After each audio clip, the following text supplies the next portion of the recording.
अस्सलाम वालेकुम dear students, welcome to pass education system. Dear students, आज की वीडियो बड़ी इंपॉर्टेंट है जिसमें जो अभी नेस्ट NET 2 चल रहा है इसके मैं आप लोगों को अभी MCQs करवाऊंगा जो हमारे पास डे 4 और डे 5 में आए हैं। तो आज की वीडियो बहुत इंपॉर्टेंट है। मैं कोई 50 के करीब आप लोगों को ओरिजिनल MCQs करवाऊंगा जो अभी डे 4 यानी कि आज अगर अब आप देखें ना तो 4 फेब है। तो हमारे पास जो 3 फेब को और 4 फेब को नेस्ट NET 2 इस्लामाबाद के अंदर जो MCQs आए थे डिफरेंट बच्चों को मैथ के, वो मैं आप लोगों को कंप्लीट सॉल्व करवाऊंगा। ये बहुत ज्यादा इंपॉर्टेंट वीडियो है।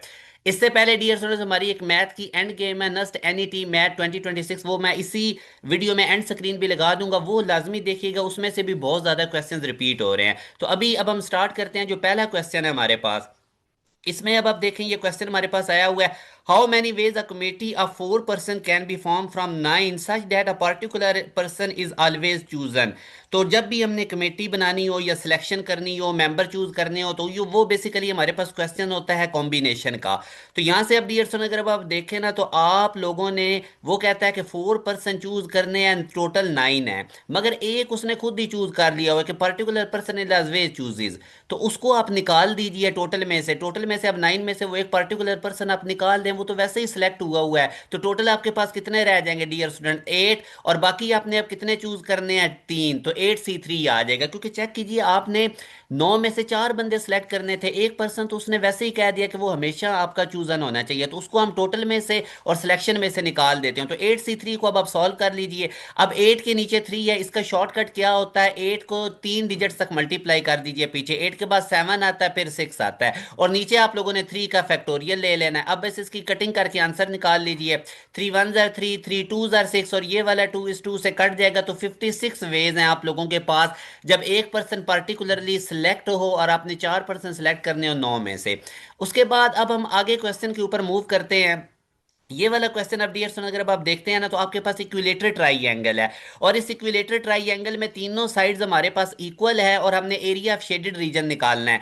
इसमें अब अगर अब आप देखते हैं ना तो इस इक्विलेटरल ट्राइंगल के अंदर 4 और ट्राइंगल है। ये हमारे पास फर्स्ट वाली है, ये सेकंड वाली है, ये थर्ड वाली है, और ये दरमियान में जो शेडेड रीजन है ये फोर्थ वाली है। डियर स्टूडेंट्स, याद रखिएगा जब भी इक्विलेटरल ट्राइंगल का हमने एरिया निकालना है, इक्विलेटरल ट्राइंगल का जब भी हमने डियर स्टूडेंट्स एरिया निकालना होना, तो उसका शॉर्टकट होता है 3√/4 मल्टीप्लाई बाय साइड का स्क्वायर। तो ये हमारे पास होता है जब भी आप लोगों ने इक्विलेटरल ट्राइंगल का एरिया निकालना। अब ये बड़ी वाली जो इक्विलेटरल ट्राइंगल है ना, इसकी हर साइड 1 की है। ये वाली साइड भी इसकी डियर स्टूडेंट 1 सेंटीमीटर की है, ठीक है। ये वाली भी इसकी साइड जो है इक्विलेटरल ट्राइंगल की, ये 1 सेंटीमीटर की है, और ये वाली भी कितनी है? 1 सेंटीमीटर की। तो यहां से अब डियर स्टूडेंट अगर आप देखते हैं ना तो मेरे पास इक्विलेटरल ट्राइंगल का जो एरिया आ जाएगा वो 3√4, और यहाँ पे मैं साइड की जगह 1 का स्क्वायर करूंगा, तो ये मेरे पास आ जाएगा 3√4। तो ये आप लोगों के पास एरिया आ गया इस बड़ी इक्विलेटर ट्राइंगल का।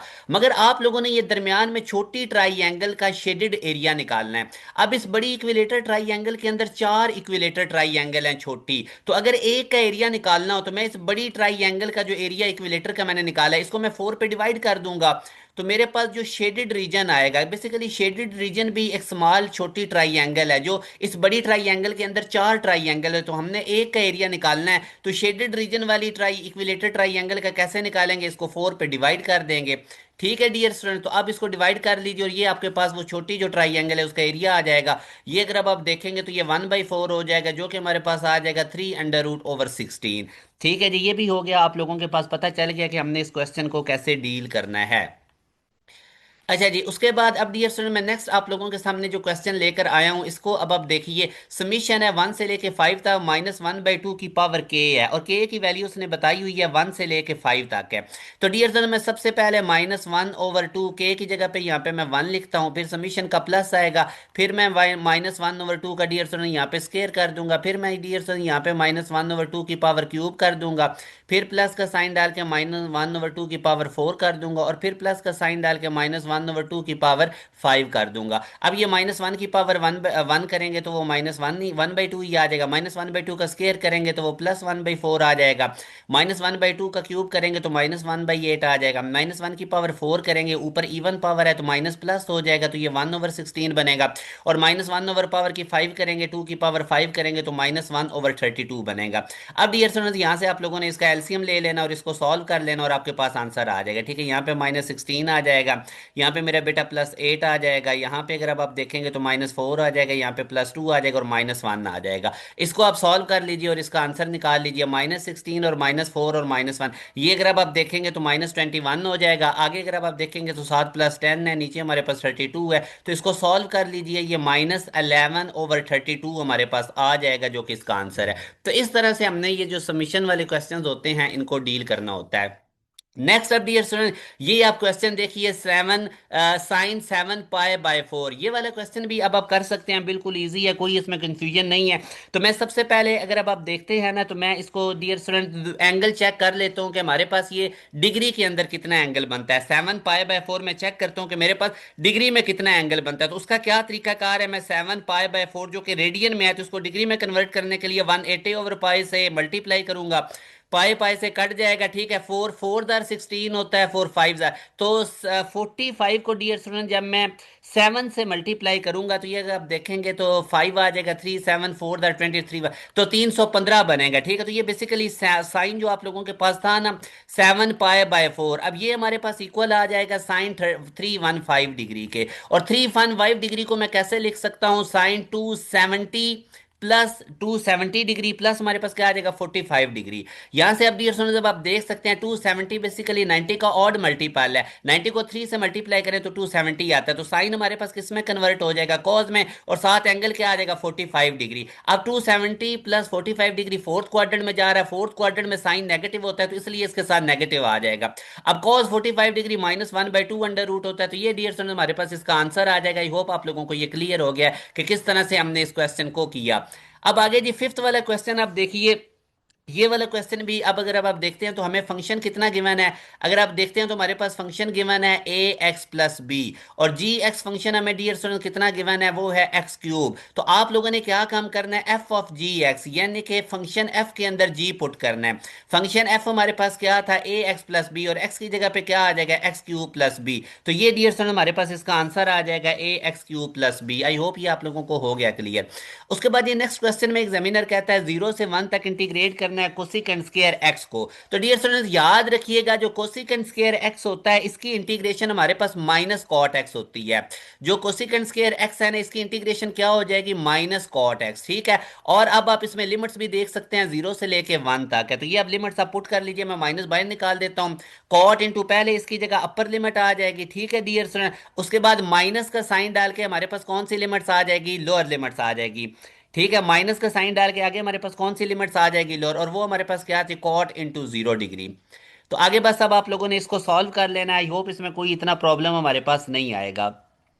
अब अगर आप कॉट को देखते हैं ना, कॉट को, तो कॉट हमारे पास होता है कॉज ओवर साइन। कॉट हमारे पास क्या होता है, अगर मैं यहाँ पे कॉट एक्स आपके सामने लिखता हूं तो वो होता है cos x over sine x. तो आप लोगों ने जो एंगल पुट किया 0, अब साइन 0 में तो 0 हो जाएगा, तो ये वाली जो चीज है ना, ये इन्फिनिटी को अप्रोच कर जाएगी, ठीक है। तो ओवरऑल हमारे पास जो इसका आंसर बनेगा ना मेरा बेटा, वो इन्फिनिटी आ जाएगा। तो फाइनल आंसर आप लोगों के क्या पास क्या बनेगा, अगर आप इसको इंटीग्रेट करते हैं, अगर आप इसको इंटीग्रेट करते हैं 0 से लेके 1 तक, जो कोसिकेंट स्क्वायर एक्स को अगर आप इंटीग्रेट करते हैं तो मेरा बेटा इसका जो आप लोगों के पास आंसर आएगा, इसका जो आप लोगों के पास क्या आएगा, इसका आप लोगों के पास जो आंसर आएगा वो आएगा इन्फिनिटी। वो क्या आ जाएगा, इन्फिनिटी। अब हम नेक्स्ट क्वेश्चन की तरफ मूव करते हैं जी। 7 वाला क्वेश्चन आप देखिए, पीरियड हमने निकालना है जी, ठीक है। अब हमने क्या निकालना है डियर स्टूडेंट, पीरियड निकालना है। तो ये वाला क्वेश्चन भी अब आप चेक कर लीजिए, ठीक है। यहाँ से आप लोगों ने अब इसका पीरियड निकालना है, देख लें हम कोई और क्वेश्चन स्किप तो नहीं कर गया, ठीक है। तो ये वाला भी हो गया। उसके बाद अब मेरे बेटा इसका पीरियड निकालना है। और एक और चीज़ भी याद रखिएगा, कोसिकेंट इनवर्स एक्स की रेंज भी आपको पता होनी चाहिए। यहाँ से मैं बता देता हूँ, ये भी एक क्वेश्चन आया हुआ था कि कोसिकेंट इनवर्स एक्स, ठीक है, इसकी डियर स्टूडेंट्स रेंज क्या होती है, तो ये आप लोगों को पता होना चाहिए। डोमेन रेंज लाजमी करके जाइए। तो इसकी बेटा जो हमारे पास रेंज होती है ना, वो -π/2 इंक्लूडेड होता है, और जो 0 है ये नहीं इंक्लूडेड होता। आगे यूनियन हमारे पास आ जाएगी। ये डोमेन रेंज लाजमी याद कर लीजिए, ये बेटा डोमेन रेंज भी इसकी याद कर लीजिए। अभी कोसिकेंट से मुझे याद आया कि इसकी उसने रेंज भी पूछी हुई थी, कोसिकेंट इनवर्स एक्स की, ठीक है। 0 नहीं इंक्लूडेड होता और π/2 हमारे पास इंक्लूडेड होता है। तो ये डियर स्टूडेंट्स हमारे पास रेंज होती है किसकी, भला, कोसिकेंट इनवर्स एक्स की। तो ये आप लोगों ने ये भी याद रखना है। अच्छा जी, अब हम नेक्स्ट मूव करते हैं। पीरियड जी पूछ रहा है वो। तो पीरियड के अंदर से क्वेश्चन है टैन, ये अगर अब आप देखते हैं तो 4 पाई बाय 7, इसका अब हमने पीरियड निकालना है। मेरे बेटा एक चीज याद रखिएगा, जो टैन और कॉट होते हैं ना, टैन एक्स हो गया या कॉट एक्स हो गया, इनका पीरियड पाई होता है। बाकी जितने भी ट्रिग्नोमेट्रिक फंक्शन है, लाइक के साइन एक्स है, लाइक के कॉज एक्स है, सीकेंड एक्स है या कोसिकेंड एक्स है, इन तमाम का पीरियड हमारे पास 2 पाई होता है। तो अब इसका शॉर्टकट क्या होता है कि अब आप देखें, tan 4 पाई बाय 7 का पीरियड निकालना है, तो tan का स्टैंडर्ड पीरियड कितना है, पाई। अब एंगल के साथ 7 डिवाइड हो रहा है, तो ये इसके स्टैंडर्ड पीरियड से मल्टीप्लाई कर दीजिए। और जो 4 है वो इसके साथ क्या हो रहा है, मल्टीप्लाई, तो उसको आप लोगों ने क्या कम कर देना है, डिवाइड कर देना है। तो अब डियर स्टूडेंट, हमारे पास जो इसका आंसर आएगा ना, हमारे पास जो इसका आंसर आएगा वो कितना आ जाएगा, 7 पाई बाय 4। और ये बेसिकली tan 4x ओवर 7 है। तो ये भी आप लोगों ने अब नोट रखना है। आई होप इसमें अब कोई भी आप लोगों को प्रॉब्लम नहीं बना होगा। अब डियर स्टूडेंट्स, हम नेक्स्ट क्वेश्चन की तरफ मूव करते हैं, जो कि हमारे पास कौन सा आ रहा है, क्वेश्चन नंबर 8। ये मैंने अभी आपको बता दिया था, जो मैंने अभी बताया था कि कोसिकेंड इनवर्स एक्स की रेंज, तो ये देख सकते हैं आप, आगे आया हुआ है। मैं दोबारा से लिख देता हूँ, कोसिकेंड इनवर्स एक्स की जो हमारे पास रेंज होती है, ये डोमेन रेंज इनवर्स फंक्शन की सारी अच्छे से याद कर लें, इसमें से बड़े क्वेश्चन आ रहे हैं।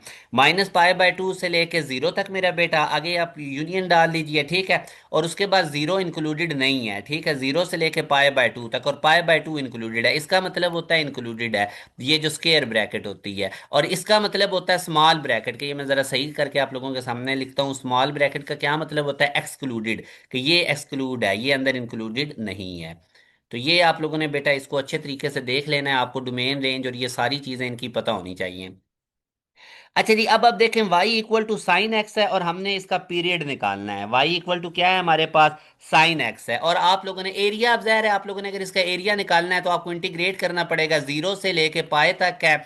और यहाँ पे हमारे पास साइन एक्स डी एक्स है, तो बस आप इसको इंटीग्रेट कर लीजिए। इसके अब इंटीग्रेशन क्या हो जाएगी, साइन एक्स की इंटीग्रेशन क्या होती है मेरे बेटा, माइनस कॉज एक्स, ठीक है। और यहाँ से अब आपकी डोमेन, आपकी लिमिट भी क्या जा रही है, 0 से लेके पाए तक। तो आप इसको ज़रा कर लीजिए सॉल्व, ठीक है, माइनस, तो यहां से आप इसको कर लीजिए मेरे बेटा, कॉज हमारे पास क्या आ जाएगा, कॉज पाए, एक्स की जगह पे क्या आ जाएगा, पाए। आगे माइनस का साइन डाल के, हम ये माइनस मैंने बाहर निकाल लिया, तो यहाँ पे क्या आ जाएगा, कॉज 0 डिग्री। ठीक है, पहले मैंने अपर लिमिट पुट कर दी और उसके बाद मैंने कौन सी पुट कर दी, लोअर लिमिट। तो यहाँ से मेरे बेटे इसको जरा चेक कीजिए, माइनस आ जाएगा हमारे पास, कॉस पाई कितना होता है, -1, कॉस 180 डिग्री, और कॉस 0 भी कितना होता है, 1, ठीक है। तो साथ में, तो ये अब हमारे पास बन जाएगा माइनस इंटू -2 बन गया डियर स्टूडेंट, और माइनस माइनस से मल्टीप्लाई होकर आप लोगों के पास कितना आ जाएगा, +2। तो आप लोगों के पास कितना एरिया आ जाएगा इसका, +2। अच्छा जी, उसके बाद अब हम आगे मूव करते हैं। तो कॉट इनवर्स एक्स का वो डेरिवेटिव पूछ रहा है, ये तो बिल्कुल सिंपल सा है बेटा। कॉट, अभी मैं यहाँ से अगर आपके सामने लिखता हूँ ना, तो tan इनवर्स एक्स का डेरिवेटिव होता है 1/1 प्लस एक्स स्क्वायर, और एंगल के डेरिवेटिव से मल्टीप्लाई भी करना होता है। इसी तरह मेरे बेटा जो कॉट इनवर्स एक्स है ना, इसका डेरिवेटिव होता है, आप लोगों ने सिर्फ साथ माइनस लगा देना, -1/1 प्लस एक्स स्क्वायर, ठीक है। तो इसका डेरिवेटिव हमारे पास क्या आ जाता है, -1/1 प्लस एक्स स्क्वायर। तो ये इसका हमारे पास आंसर है। आई होप ये वाला क्वेश्चन आपको क्लियर हुआ होगा, इसमें कोई भी कंफ्यूजन आपको नहीं होनी चाहिए। अब बेटा ये वाला क्वेश्चन जरा आप लोग ट्राई करें। अब मेरे बेटे ये वाला, अगर अब आप क्वेश्चन देखते हैं ना, ये वाला क्वेश्चन, तो इसको आप जरा ट्राई कीजिए और देखिए कि ये कैसे सॉल्व होगा। ये वाला क्वेश्चन आप लोगों ने 11th टर्म निकालनी है, और इसको अब जरा आप चेक करें और मुझे फिर बताएं कि ये वाला क्वेश्चन कैसे होगा। इसको आप लोग जरा ट्राई करें। शाबाश, बिल्कुल आसान सा क्वेश्चन है। अच्छा मेरे बेटा, इस क्वेश्चन में ना आपने करेक्शन कर लेनी है, ये 1 माइनस, और यहाँ पे 2 की पावर 1 होना चाहिए, ठीक है। आगे फिर 3 की पावर 2, 4, इस तरह सीक्वेंस में पावर जा रही हैं। तो यहाँ से मेरा बेटा, अब अगर अब आप देखें ना, तो हमारे पास ऑड पोजीशन पे क्या आ रहा है, ऑड पोजीशन पे 1 आ रहा है, फिर 3 आ रहा है, फिर 5 आ रहा है। तो जो ऑड पोजीशंस वाली हमारे पास टर्म्स है ना, वो पॉजिटिव हैं। ऑड पोजीशंस वाली हमारे पास टर्म्स क्या हैं, पॉजिटिव। और जो इवन पोजीशन पे टर्म्स आ रही हैं, इवन पोजीशन पे, उनको मेरा बेटा, अब अगर अब आप चेक करते हैं, इवन पोजीशन पे क्या आ रहा है, एक -2 आ रहा है, -4 आ रहा है, तो ये हमारे पास क्या है, नेगेटिव है। यहाँ तक हो गया क्लियर। उसके बाद अब अगर आप इसका पैटर्न ऑब्जर्व करते हैं, ठीक है, तो मैं अब आपको बताता हूँ, जैसे T1 हमारे पास फर्स्ट टर्म है, ठीक है, तो वो 1 - 1 में उसको लिखूंगा तो वो 1 की पावर 0 1 ही बनेगा। T2, अब देखिए जो सेकंड टर्म है आपके पास वो 2 है ना, तो ये सेकंड टर्म है तो 2 में से 1 को माइनस कर दे तो वो आंसर 2 ही आ गया। T3, अगर मेरा मेरा बेटा आप देखते हैं ना, तो T3, तो तीसरे नंबर पे जो टर्म है उसके 3 में से 1 को माइनस करें तो वो कितना आ जाएगा, 3 स्क्वायर, वही नहीं है हमारे पास तीसरी टर्म। इसी तरह अब मेरा बेटा अगर अब आप देखते हैं ना चौथी टर्म T4, तो वो हमारे पास क्या हो जाएगा, चौथी टर्म हमारे पास क्या हो जाएगा, वो 4 में से 4 की पावर -1 करेंगे तो वो क्या हो जाएगा, 4 क्यूब। इसी तरह पांचवी टर्म अगर अब आप देखेंगे तो वो 5 में से 5 को मैं 1 माइनस करेंगे तो वो 5 की पावर कितना हो जाएगा, 4। आई होप अब आप लोगों को ये सीक्वेंस पता चल गया कि किस पैटर्न पे ये गिवन है। आपसे 11th टर्म पूछ रहा है तो वो अब आपको खुद ही पता लग गया हुआ, 11th टर्म क्या हो जाएगा, 11। ठीक है, 11th टर्म डियर सोर्स क्या हो जाएगा, और 11 में से पावर एक माइनस कर देंगे तो ये हमारे पास बन जाएगी 11 की पावर 10। तो ये हमारे पास डियर स्टूडेंट इसका आंसर है। आई होप अब आप लोगों को ये क्वेश्चन क्लियर हो गया है कि हमने इसको किस पैटर्न पे ऑब्जर्व किया और करना। अब बेटा हम नेक्स्ट क्वेश्चन की तरफ मूव करते हैं। जो नेक्स्ट क्वेश्चन है हमारे पास वो अब आप देख सकते हैं ये वाला है। ठीक है, हमारे पास जो सीक्वेंस लिखा हुआ है वो अगर मैं लिखता हूँ, पहले ऑड नंबर है, फिर इवन आ गया, फिर ऑड आया, फिर इवन, ऑड नंबर प्लस हो रहे हैं, इवन नंबर सब्ट्रैक्ट होते जा रहे हैं, इस तरह ये चलता जा रहा है। आगे हमारे पास 2021 ये ऑड नंबर है और इसके साथ ये माइनस में इवन नंबर। तो ये पैटर्न है जी। अब मेरे बेटा अगर मैं इनके पेयर बनाता हूँ ना, ये देखें 1 - 2, आप देखें इसका आंसर क्या आ जाएगा, -1। 3 - 4 का भी आंसर क्या आ जाएगा, -1। 5 - 6 का भी आंसर क्या आ जाएगा, -1। लास्ट वाला भी अगर अब आप पेयर देखते हैं 2021 -2022, इसका भी आंसर क्या आ जाएगा, -1। तो अब मैं पहले चेक कर लेता हूँ कि मेरे पास टोटल पेयर हैं कितने। ठीक है, मैं टोटल पेयर अब देखता हूँ। तो यहाँ से अब डियर सुनो मैं देखता हूँ, जैसे कि आपको पता है ये 1 से लेकर 22 तक जा रहा है। ठीक है, तो हमारे पास 22 ये टोटल टर्म्स हैं और अब हम इनकी ग्रुपिंग कर रहे हैं पेयर्स के अंदर। तो मैं टोटल पेयर्स अगर अब देखना चाहता हूँ, ठीक है डियर सुनो, लास्ट टर्म हमारे पास क्या थी, 2022। अब दो हमारे पास जो पेयर बन रहा है बेसिकली, अगर मैं 2022 को 2 पे डिवाइड करता हूँ ना, तो ये मेरे पास तकरीबन 10 11 टोटल पेयर्स बन जाएंगे। मुझे टोटल पेयर्स का पता चल गया। ठीक है, ये आप देखें ना, ये जो आप लोग दो दो का पेयर बना रहे थे, इस पूरी सीरीज ये 2022 तक चलती जा रही है ना, टोटल 1 से लेकर 2022 तक टर्म्स हैं। तो दो दो के हमने पेयर किए और हर पेयर का आंसर कितना आ रहा था, -1। ठीक है, हर तो मैं देखा टोटल कितने पेयर्स हैं, वो मैं 2022 को 2 पे डिवाइड करूंगा तो वो टोटल 10 11 पेयर्स हैं। अब एक पेयर का मेरे पास कितना आ रहा है, ठीक है, ईच ऑफ द 10 11 पेयर में ईच पेयर का हमारे पास आंसर कितना आ रहा है, ईच पेयर का हमारे पास सम कितना आ रहा है, -1। तो मैं बेसिकली देखना चाह रहा हूँ कि ये जो टोटल 10 11 पेयर्स हैं तो इनका सम कितना होगा, 10 11 को अगर एक पेयर का सम -11 है तो 10 11 पेयर का सम कितना हो जाएगा, 10 11 को -1 से मल्टीप्लाई कर दीजिए तो ये -10 11 बनेगा। ठीक है, तो इन तमाम का जो सम होगा हमारे पास वो कितना बन जाएगा डियर स्टूडेंट, -10 11। अब देखिए मैंने किस तरह से इस क्वेश्चन को ईजी कर दिया। आप लोगों के पास ये वाला सीक्वेंस गिवन था 1 से लेके 2022 तक इसका सम करना था, तो मैंने इनका पेयर बना के चेक किया कि हर पेयर का सम -11 है। तो टोटल पेयर कितने होंगे, 2022 को 2 पे डिवाइड करें, टोटल पेयर 10 11 बने और एक पेयर का सम -1 था, तो 10 11 पेयर का सम कितना बनेगा उसको मल्टीप्लाई कर देंगे तो अब ये तमाम का सम आ गया 1 से लेकर 22 तक। तो इस तरह से मेरा बेटा हमने इसको डील किया। अब ये वाला क्वेश्चन जो है इसको भी अब आप चेक कीजिए कि ये वाला क्वेश्चन हमारे पास कैसे होगा। बिल्कुल सिंपल सा ये डियर स्टूडेंट क्वेश्चन है। इसमें भी अब अगर अब आप देखते हैं ना तो हमारे पास बेसिकली 1/2 की पावर n है, n की वैल्यू 1 से इन्फिनिटी तक है। तो पहले मैं n की जगह पे 1 लिखता हूँ, समीशन का प्लस आएगा, फिर मैं n की जगह पे क्या लिख देता हूँ डियर स्टूडेंट, 2 लिख देता हूँ, फिर मैं n की जगह पे क्या लिख देता हूँ, 3 लिख देता हूँ, ये चलता जाएगा। तो अब अगर अब आप देखें तो ये 1/2 बनेगा, ये हमारे पास 1/4 बनेगा, ये हमारे पास 1/8 बनेगा, ये चलता जाएगा। और ये ज्योमेट्रिक प्रोग्रेशन है, अगर आप इसका आर निकालते हैं ना, आर कैसे निकलेगा, सेकंड टर्म को डिवाइड कीजिए पहली टर्म पे तो आर की वैल्यू आ गई 1/2 और ए भी आपके पास कितना था, 1/2। तो ज्योमेट्रिक प्रोग्रेशन में इनका सम निकालना है बेसिकली, तो आप सम वाला फार्मूला लगा लीजिए। वो सम वाला क्या फार्मूला था, ठीक है, ज्योमेट्रिक प्रोग्रेशन में सम वाला क्या फार्मूला था, A1/1 - R। तो A1 आपके पास कितना है, A1 भी 1/2 है और R भी कितना है, 1/2। तो यहाँ पे अगर अब आप देखेंगे तो A1 1/2 और 1 माइनस ये भी 1/2, 1 में से 1/2 माइनस करेंगे तो ऊपर भी 1/2 नीचे भी 1/2, तो ये कट के आंसर कितना आ जाएगा, 1। कट के हमारे पास आंसर कितना आ गया 1। ठीक है जी। अच्छा जी, उसके बाद आगे जी नेक्स्ट क्वेश्चन में वो कहता है tan स्क्वायर एक्स का डेरिवेटिव लें। तो मेरा बेटा जो tan स्क्वायर है ना, बेसिकली ये tan x की पावर 2 ये लिखा हुआ है। ठीक है, तो पावर रूल पहले लगाते हैं। पावर पहले आ जाएगी tan x, इसकी पावर में से हमने एक माइनस कर देना और पावर के नीचे जो tan x है उसके डेरिवेटिव से मल्टीप्लाई कर देंगे। तो ये क्या आ जाएगा, सीकेंड स्क्वायर। तो 2 tan x secant square x मेरा बेटा इसका आंसर आ जाएगा। ये देखें 2 tan x और आगे हमारे पास क्या आ जाएगा, सीकेंड स्क्वायर x। अब जी हम नेक्स्ट क्वेश्चन की तरफ मूव करते हैं। नेक्स्ट क्वेश्चन में हमें वो कहता है कि स्लोप बताएं। एक लाइन है, अगर मैं आप लोगों के सामने इस तरह से ड्रॉ करूं, जो कि सेकंड और फोर्थ क्वाड्रेंट को बाइसेक्ट कर रही है। तो ये बेटा वो लाइन मैंने आपके सामने बना दी। ये सेकंड और फोर्थ क्वाड्रेंट को बाइसेक्ट कर रही है और ये एंगल कितना बना रही है, 135 डिग्री का। तो स्लोप आप लोगों ने कैसे निकालनी होती है, टेन 135 डिग्री टेंजेंट ले लें, एंगल अगर गिवन हो तो वो हमारे पास -1 है। डियर स्टूडेंट्स याद रखिएगा, अगर यही वाली लाइन अगर वो कह देता ना कि ये बाइसेक्ट कर रही है फर्स्ट और थर्ड क्वाड्रेंट को, तो ये एंगल आप लोगों ने फिर याद रखने हैं। फर्स्ट और थर्ड क्वाड्रेंट को अगर कोई लाइन बाइसेक्ट कर रही है तो उसका 45 डिग्री एंगल है। और अगर कोई लाइन सेकंड और फोर्थ क्वाड्रेंट को बाइसेक्ट कर रही है तो 135 डिग्री उसका एंगल है। तो एंगल जब इंक्लिनेशन गिवन हो तो स्लोप कैसे निकाल लेना, उसका टेंजेंट ले लेना। तो tan 135 डिग्री करेंगे तो -1। और अगर ये फर्स्ट और थर्ड को कर रही होती तो फिर हमने tan 45 डिग्री करना, तो tan 45 डिग्री भी हमारे पास कितना आ जाना था, 1। उसके बाद जी अब हम नेक्स्ट क्वेश्चन की तरफ मूव करते हैं। इसको चेक कीजिए।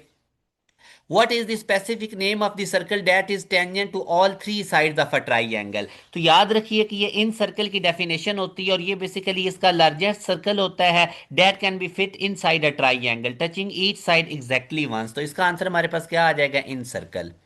ठीक है जी, ये भी आप लोगों ने नोट रखना है कि इसका हमारे पास आंसर क्या आ जाएगा, इन सर्कल आ जाएगा। इसका हमारे पास क्या आंसर आ जाएगा, इन सर्कल।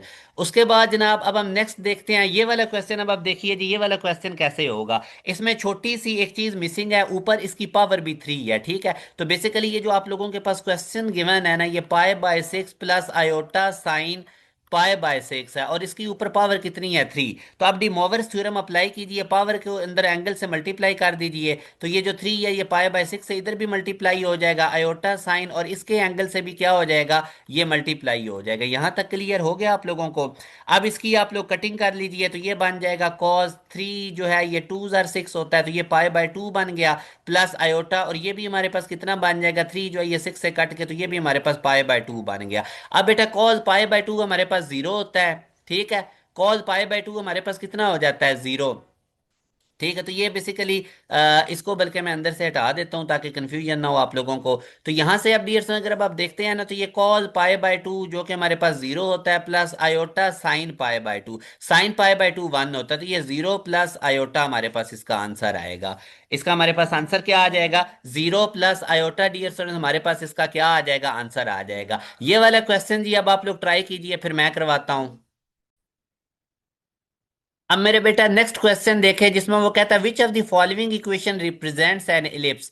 तो ये वाली इक्वेशन जो है ये हमारे पास सर्कल की है। सर्कल की इक्वेशन की क्या पहचान होती है कि इसमें एक्स स्क्वायर का कोफिशिएंट ए और वाई स्क्वायर का कोफिशिएंट बी ये आपस में इक्वल होते हैं। अगर मेरे बेटा इस पैटर्न पे कोई इक्वेशन हो ना, दरमियान में माइनस हो, तो वो हमारे पास हाइपरबोला की इक्वेशन होती है। वो किसकी होती है, हाइपरबोला की। और दरमियान में अगर प्लस आ जाए तो ये हमारे पास एलिप्स की इक्वेशन होती है। तो एलिप्स की इक्वेशन भी मेरे बेटा आप लोगों ने नोट रखनी है। और अगर आप लोगों के पास एक क्वाड्रेटिक हो और दूसरी वेरिएबल हो तो वो हमारे पास पैराबोला की होती है। तो इसमें अब आप खुद ही देख लीजिए, एलिप्स की उसने पूछी थी, तो सी जो है वो हमारे पास इसका राइट आंसर है। नेक्स्ट अब हम मूव करते हैं इस क्वेश्चन के ऊपर, जिसमें वो हमें क्या कहता है। इस क्वेश्चन में डियर फ्रेंड्स अब अगर अब आप देखते हैं ना, तो वो हमसे मतलब कांस्टेंट की पावर में वेरिएबल है, इसकी इंटीग्रेशन आपसे पूछ रहा है। कांस्टेंट ये बेसिकली डी एक्स है सर। ठीक है, ये करेक्शन कर लीजिए, ये डी एक्स है। तो याद रखिएगा जब भी कांस्टेंट के ऊपर वेरिएबल पावर और इंटीग्रेट करना हो ना, तो उस कांस्टेंट को with power as it is लिखते हैं। फिर हम क्या काम करते हैं, जो बेस होती है ना, जैसे बेस ए है तो उसके साथ एलन लगा के उससे डिवाइड करते हैं और साथ में जो पावर पड़ी होती है ना उसके डेरिवेटिव से मल्टीप्लाई करते हैं। तो 2x+4 का डेरिवेटिव अगर अब आप लेंगे ना, 2x+4 का डेरिवेटिव 4 का 0 हो जाएगा, 2x का 2 हो जाएगा। तो इसका डेरिवेटिव 2 है मेरे बेटा, उससे आप लोगों ने क्या काम कर देना है, डिवाइड कर देना है, प्लस सी साथ आ जाएगा। तो ये मेरे बेटा तरीकाकार होता है। अच्छा अभी इसी का अगर आप लोगों को कहा जाता है डेरिवेटिव लो, अगर यही कहा जाता है कि 2x+4 है हमारे पास और इसका क्या लें आप लोग, डेरिवेटिव, फिर क्या तरीका होना था। पहला स्टेप सेम है, ये constant with power as it is आ जाना था। और इसकी और जो बेस है ना इसके साथ एलन लगा पे इससे डिवाइड नहीं अब करना था, मल्टीप्लाई कर देना था। और पावर में जो लिखा हुआ है ना 2x+4, इसके डेरिवेटिव से आप लोगों ने क्या कम कर देना, मल्टीप्लाई कर देना। तो ये तरीका होता है डेरिवेटिव लेने का। और सेम एलन ए और 2 से डिवाइड कर देंगे तो वो फिर इसकी इंटीग्रेशन हो जाएगी। अब इस क्वेश्चन में उसने क्या पूछा था, इंटीग्रेशन। आगे मेरे बेटे ये ट्रिपल स्केलर प्रोडक्ट हमने निकालनी है। आप लोगों के सामने ये तीन वेक्टर्स गिवन है। तो यहां से अब triple scalar product basically W vector given है आप लोगों को, वी वेक्टर यू वेक्टर। तो इसकी ट्रिपल स्केलर प्रोडक्ट अगर मैं निकालूं तो हम क्या काम करेंगे, इन वेक्टर्स के कोफिशिएंट्स लिख लेंगे। पहला डब्ल्यू वेक्टर है तो उसका कोफिशिएंट है 1 2 1। और दूसरा वी वेक्टर है हमारे पास, उसका कोफिशिएंट है 3 - 6 - 9। ठीक है, तो 3 ये हमारे पास आ जाएगा -6 - 9, 3 - 6 - 9। आगे हमारे पास 2 4 6 आ जाएगा, 2 4 6। ठीक है मेरा बेटा, अब ये आप लोगों ने बस डिटर्मिनेंट ओपन कर लेना है और इसका हमारे पास ट्रिपल स्केलर प्रोडक्ट आ जाएगी। अब डिटर्मिनेंट कैसे ओपन करते हैं, ये जो पहली रो है ना इसका पहला एलिमेंट लिखें 1। ठीक है, इस रो को भी छोड़ दें, इस कॉलम को भी छोड़ दें, तो ये बन जाएगा -36। आगे माइनस का साइन आएगा। ठीक है डियर, तो माइनस माइनस प्लस हो जाएगा, तो ये +36। इसी तरह अब आगे, अब ये जो 2 है इसका साइन चेंज कर दीजिए। पहली रो से हम एक्सपेंड कर रहे हैं, अब इसका साइन चेंज करें, इसकी रो को भी छोड़ दें, कॉलम को भी छोड़ दें, तो ये 18 + 18 आ जाएगा। 18 + 18 मैंने डायरेक्ट ही कर दिया। फिर +1 आ जाएगा, इस 1 वाली रो भी छोड़ दें, कॉलम भी छोड़ दें, तो ये 12 + 12 आ जाएगा।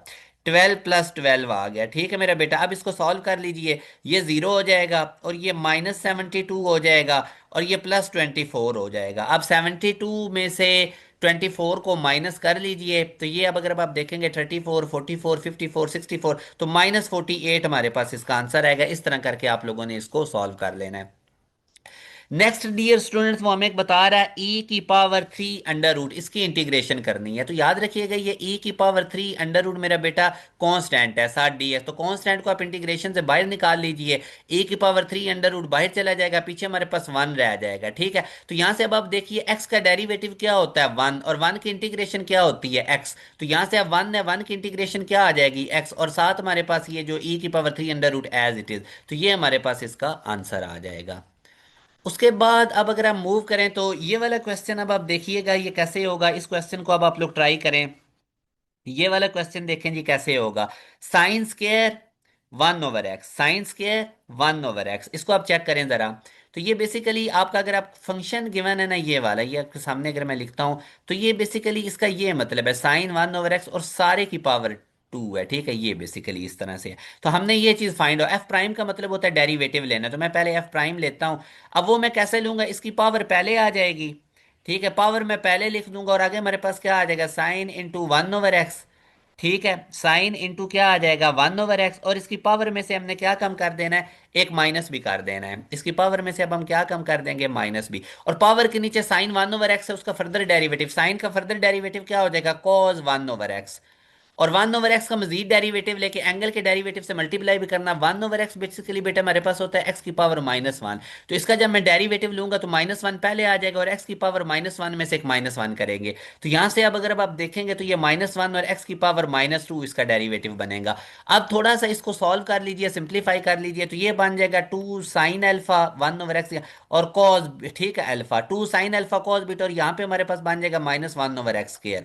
ये मेरे बेटा एक फार्मूला होता है, अगर आपको याद हो, 2 sin α cos α, ये हमारे पास किसके इक्वल होते हैं, sin 2 α के। तो बेसिकली अब मेरे पास ये जो 2 sin x cos 1/x है ना, ये बन जाएंगे sin 2x के। तो ये इसकी जगह मैं लिख सकता हूँ, ये मैं अगर फार्मूला इसके ऊपर अप्लाई करूँ तो sin 2 × 1/x। ठीक है, और यहाँ पे हमारे पास क्या था, -1/x²।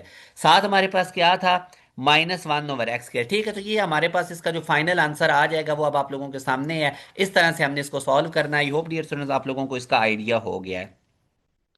अच्छा जी, अब आगे जो नेक्स्ट क्वेश्चन वो हमें दे रहा है ना, वो अगर मैं अब आपके सामने इधर लिखूं, x × sin 1/x, ये फंक्शन, इसका डेरिवेटिव निकालना है। ठीक है, तो फंक्शन आप लोगों के पास क्या गिवन है, x × sin 1/x, इसको अब हमने सॉल्व करना है। ठीक है, x × sin 1/x। ठीक है, तो इसको अब आई होप डियर स्टूडेंट्स आप लोग कर लेंगे सॉल्व, इतना नहीं। आप लोगों ने बस इसके ऊपर प्रोडक्ट रूल लगा देना है। इसके ऊपर कौन सा प्रोडक्ट रूल, डेरिवेटिव वाला।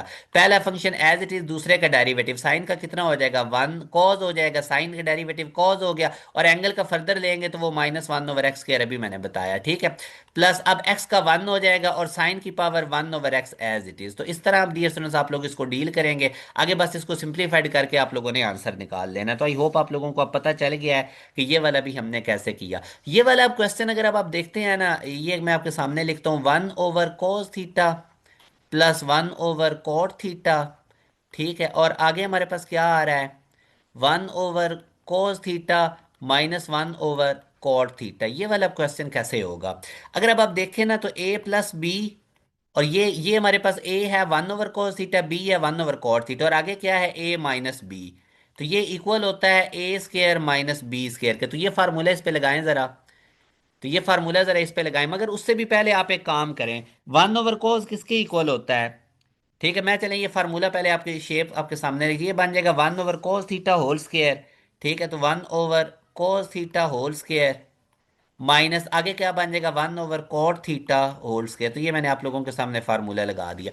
1/cos क्या होता है, सीकेंड। 1/cos क्या होता है, सीकेंड स्केयर थीटा, माइनस 1/cot क्या होता है।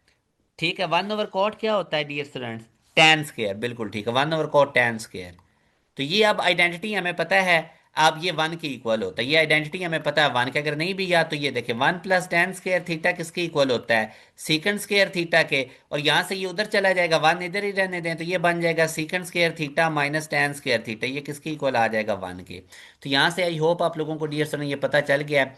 नेक्स्ट अब बिल्कुल उसी तरह के ये भी क्वेश्चन है, आई होप ये अब आप लोग कर लेंगे। चले मैं करवा देता हूँ अगेन। देखें ये a प्लस बी और a माइनस बी बन रहा है, तो एक तरफ आ जाएगा 1/sin थीटा होल स्क्वायर, और दूसरी तरफ आ जाएगा 1/tan थीटा होल स्क्वायर। ठीक है, यहां तक मेरा बेटा पता चल रहा है, ये थीटा भी है। 1/sin क्या होता है, कोसिकेंड स्क्वायर थीटा, और 1/tan क्या होता है, 1/tan हमारे पास क्या होता है, कॉट स्क्वायर, बिल्कुल ठीक है जी। तो ये हमारे पास क्या बन जाएगा, cosecant square minus cot square theta. तो अगेन उसी तरह कोसिकेंड स्क्वायर और कॉट स्क्वायर थीटा वन के इक्वल होते हैं, नहीं पता चला कैसे होते हैं।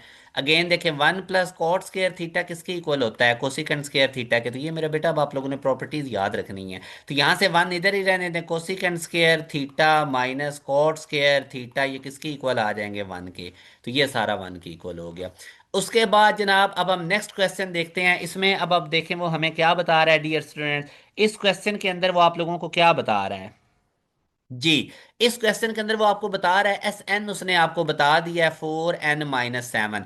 फर्स्ट 5 टर्म का सम पूछ रहा है, तो एन की जगह पे 5 पुट कर दीजिए। 4 × 5 - 7, तो ये हमारे पास आंसर कितना आ जाएगा, 13। ठीक है, ये इसका राइट आंसर है। उसके बाद जनाब अब ये वाली देखें जी कैसे होगा, ये वाला क्वेश्चन अब आप देखें कैसे होगा। 11th टर्म भी आपको गिवन है, 13 भी, और A 143 निकालनी है। तो इसका बेटा शॉर्टकट होता है सबस्क्रिप्ट, देखें ये 13 में से आप 11 को माइनस करें, तो 13 माइनस 11 करें, साथ उसके क्या लगा दें, डी। और 13 टर्म इधर क्या थी, 1/11, माइनस 11 टर्म क्या थी, 1/13। इसको आप सॉल्व कर लें तो ये बन जाएगा 2D इक्वल टू, इसका एलसीएम अब ले लें। ठीक है, 11 और 13 का एलसीएम ले लें, इनको मल्टीप्लाई करें आप लोग, तो ये 3 आ जाएगा, 1 आ जाएगा, ये भी 3 आ जाएगा, 1 आ जाएगा, 3 1 4 3 आ गया। अब 11 को इससे डिवाइड कीजिए, 11 1 जार, यहाँ से 3, तो 11 3 जार, 13 माइनस, अब 13 को अगर आप इससे डिवाइड, 11 आ जाएगा। ठीक है, तो 2D आप लोगों के पास आ जाएगा 2/143। तो यहाँ से जो D की वैल्यू निकलेगी वो 1/43। ठीक है, ये बन 2 से कट जाएगा। ये जो D की वैल्यू निकली है, इसको आप इधर से कोई एक इक्वेशन बना लें। ठीक है, यहाँ से अब फॉर एग्जाम्पल डियर सर मैं आप लोगों के सामने A11 को ऐसे भी तो लिख सकता हूँ। A11 जो है इसको मैं लिख सकता हूँ A1 + 10D। ठीक है, तो यहाँ से अब आप लोग देखिएगा डियर स्टूडेंट, A1 आप लोग निकाल लीजिए, प्लस 10 × D कितना है, 1/143। ठीक है, तो यहाँ से A11 उसने आपको बताई हुई है, A11 कितनी है, 1/13। तो ये हमारे पास कितनी आ जाएगी, 1/13 इक्वल टू A1 प्लस, ये हमारे पास बन जाएगा 10/143। ये उधर जाके इसमें से 1/13 में से माइनस कर लीजिए, बस थोड़ी सी कैलकुलेशंस करनी पड़ेंगी बाकी आप लोगों को। तो यहाँ से अब आप लोगों के पास क्या आ जाएगा, यहाँ से डियर स्टूडेंट अगर अब आप देखते हैं तो आप लोगों के पास इसका एलसीएम आ जाएगा 143। तो इधर हमारे पास बचेगा 11 माइनस इधर बचेगा 1, तो A1 की वैल्यू आ जाएगी 10/143। तो A1 की वैल्यू कितनी आ जाएगी, 10/143। ये अब आप लोगों के पास आ गया A1, और D भी आ गया। तो अब आपने टर्म कौन सी निकालनी थी, टर्म 143 वाली निकालनी थी। टर्म आप लोगों ने कौन सी निकालनी थी, 143 वाली। तो वो आई होप अब आप लोग निकाल लेंगे, कैसे बता, यहाँ से ही मैं कर देता हूँ। तो आप लोगों को जो वैल्यूज़ वगैरह गिवन होंगी ना वो इजी होंगी। अब ज़रा ये बच्चे ने क्वेश्चन भेजा हुआ है, तो मे भी इसके अंदर 140 इतनी बड़ी वैल्यूज ना हो, ठीक है। तो A1 + A143 किसके इक्वल आ जाएगा? तो यहाँ से बस इसका फार्मूला लगा लीजिए जी, आ जाएगा A1 + 142 × D। A1 भी पता है, डी भी पता है, इसमें वैल्यूज पुट करके आप लोगों ने आंसर निकाल लेना है, ठीक है। A1 और D निकाल के गेट आंसर। तो इस तरह से आप लोग, आई होप आप लोगों को, अच्छा आप लोगों ने एक काम करना है, आप लोगों ने यूट्यूब पे अभी लिखना है कि sequence and series one shot bye pass education system. तो मैंने ना इसके बड़े ट्रिक बताए हुए हैं D और A1 निकालने के, तो वो आप लोगों को फुल क्लियर हो जाएगा। अभी जी मैं इस तरह का आपको क्वेश्चन करवा के आया हूँ, ये वाला क्वेश्चन अब आप लोग ट्राई करें। अब मेरे बेटे ये वाला क्वेश्चन भी बिल्कुल प्रीवियस क्वेश्चन की तरह ही है। एक इक्विलेटर ट्राइएंगल आपको गिवन है, ठीक है, इसकी कोई ना कोई साइड भी इधर गिवन होगी। तो पूरी ट्राइएंगल का आप लोगों ने एरिया निकाल लेना है। इक्विलेटर ट्राइएंगल का एरिया कैसे निकलते हैं? इस तरह, जो भी अब इधर वो साइड मेंशन होगी वो आपने कर लेना है। अब इसमें उसने आपसे क्या पूछा था डियर स्टूडेंट, अगर तो वो आप लोगों से ये शेडेड रीजन पूछ रहा है, ठीक है, ये शेडेड रीजन। तो अब जो भी आपके पास बड़ी इक्विलेटर, अब देखे ना इसके अंदर चार और हमारे पास इक्विलेटर ट्राइएंगल है। तो अब अगर मैंने ये अनशेडेड रीजन निकालना है, तो जो भी मेरे पास एरिया आएगा इस बड़ी इक्विलेटर ट्राइएंगल का, इसके अंदर अब चार छोटी इक्विलेटर ट्राइएंगल है, तो मैं इस बड़े एरिया को डिवाइड कर दूंगा इस छोटे, जो ये बड़ा एरिया मेरे पास बड़ी ट्राइएंगल का एरिया आएगा ना, उसके अगर मैं चार पे डिवाइड कर दूंगा, ठीक है, तो ये मेरे पास डियर स्टूडेंट जो अनशेडेड रीजन है ना दरमियान वाला, ये आ जाएगा। तो ये बिल्कुल प्रीवियस क्वेश्चन की तरह ही है, ये मैं आप लोगों को पहले करवा चुका हूँ। अच्छा जी, अब ये वाला क्वेश्चन अब देखिए, इसमें अब हमें वो कह रहा है इंटीग्रेट करो और साथ ही डेरिवेटिव भी लो। किसका भला? साइन इंटू 2x/1 + x² का। तो ये बेटा याद रखिएगा, डेरिवेटिव और इंटीग्रेशन एक दूसरे का रिवर्स प्रोसेस होते हैं, एक दूसरे को कैंसिल कर देते हैं। तो इसके पास जो इसका जो हमारे पास फाइनल आंसर आएगा वो यही आएगा, 2x/1 + x², ठीक है। तो यही हमारे पास इसका फाइनल आंसर आएगा। उसके बाद नेक्स्ट जी वो इसके हमारे से वर्टिसेस पूछ रहा है, ठीक है। ये अब आप देखिए जरा इस क्वेश्चन को, हमारे पास क्या गिवन है, y² / -(x−4)² = 25 तो इसका हमने क्या निकालना है? वर्टिक्स निकालना है, ठीक है। अब इसमें एक चीज याद रखिए, y वाली टर्म पॉजिटिव है, ठीक है। तो y वाली टर्म पॉजिटिव है, तो इसका मतलब ये हुआ कि ये जो हमारे पास इसका जो स्टैंडर्ड हाइपरबोला की इक्वेशन बनेगी ना, तो वो अगर मैं आपके सामने लिखूं तो y - k² ठीक है, और नीचे हमारे पास क्या आ जाएगा? पॉजिटिव टर्म के नीचे डिनोमिनेटर A² होता है और दरमियान में माइनस आ जाएगा, तो x - h² और नीचे हमारे पास क्या आ जाएगा? B²। नीचे हमारे पास क्या आ जाएगा? B² = 1। तो ये हमारे पास बेसिकली स्टैंडर्ड इस हाइपरबोला की इक्वेशन है, जो कि किसके ऊपर डियर स्टूडेंट्स लाई कर रहा है? ये वाई एक्सिस पे लाई कर रहा है, ठीक है। और H और K जो हमारे पास है ना, वो बेसिकली इसके सेंटर हैं। तो अगर मैं इसका सेंटर निकालता हूँ ना, सेंटर, तो सेंटर मेरे पास क्या आ जाएगा? एक्स के अंदर जो कुछ भी प्लस माइनस हो रहा है उसका साइन चेंज करें, -4 है तो वो +4 हो जाएगा, और वाई के अंदर कुछ भी नहीं तो वो 0 हो जाएगा। तो ये हमारे पास इसका क्या हो जाएगा? सेंटर, ठीक है। उसके बाद अब पॉजिटिव टर्म का डिनोमिनेटर ये A² होता है, तो A² कितना आ जाएगा? 16, और B² मेरे पास कितना आ जाएगा? 25। यहाँ से अब डियर स्टूडेंट्स हाइपरबोला के लिए अब आप लोगों ने, मेरे पास A² भी आ गया, और यहाँ से अब अगर मैं A की वैल्यू निकालता हूँ तो वो कितनी आ जाएगी? 4 आ जाएगी। इसके बाद डियर स्टूडेंट जो वर्टिसेस होते हैं ना, वर्टिकल हाइपरबोला, क्या बेसिकली ये वर्टिकल हाइपरबोला है। तो जो वर्टिसेस हमारे पास होते हैं, वर्टिसेस ऑफ वर्टिकल हाइपरबोला, ठीक है, वर्टिकल हाइपरबोला, ठीक है, हाइपरबोला। तो इसका मेरे बेटा जो हमारे पास फार्मूला होता है ना, जो हमारे पास होते हैं H × K ± A, ये हमारे पास वर्टिसेस होते हैं वर्टिकल हाइपरबोला के, H × K ± A। तो यहाँ से अब आप चेक कर लीजिए कि आपके पास H कितना था? 4। ये जो आपने सेंटर निकाला है ना, बेसिकली ये HK होता है। तो H आपके पास कितना है? 4। और K आपके पास कितना है? 0। उसके अंदर अब आप लोगों ने ए को प्लस माइनस करना है, ठीक है। तो यहां से अब अगर मैं आप लोगों के सामने लिखता हूँ HK, अगर मैं दोबारा लिखूं तो वो आपके पास था 4 0, ठीक है। और जो आपके पास वर्टिकल हाइपरबोला के वर्टिसेस होते हैं वो H व K ± A, ठीक है। H व K ± A ये हमारे पास क्या होते हैं? ये वर्टिसेस होते हैं वर्टिकल हाइपरबोला के। तो यहाँ से H की वैल्यू कितनी आ जाएगी? 4, और K अभी आपने कितना निकाला था? 0। अगर आप K देखेंगे ना, सेंटर जो आपने निकाला था, सेंटर था HK, तो K की वैल्यू 0 थी। तो यहां से अब आप क्या काम करेंगे? 0 ± A कितना था? 4। A कहां से आया? अभी ये देखें ना, ए स्केयर किसके इक्वल था 16 के, तो ए 4 आ गया। तो यहाँ से अब अगर अब आप देखें, एक दफा 4 के जीरो के अंदर +4 करेंगे तो 4 आ जाएगा, और एक दफा जीरो के अंदर -4 करेंगे तो -4 आ जाएगा। तो ये 4 4 -4 ये हमारे पास वर्टिसेस हैं इस हाइपरबोला के। आई होप आप लोगों को ये वाला क्वेश्चन हो गया क्लियर, इसमें कोई भी कंफ्यूजन नहीं होनी चाहिए, ठीक है।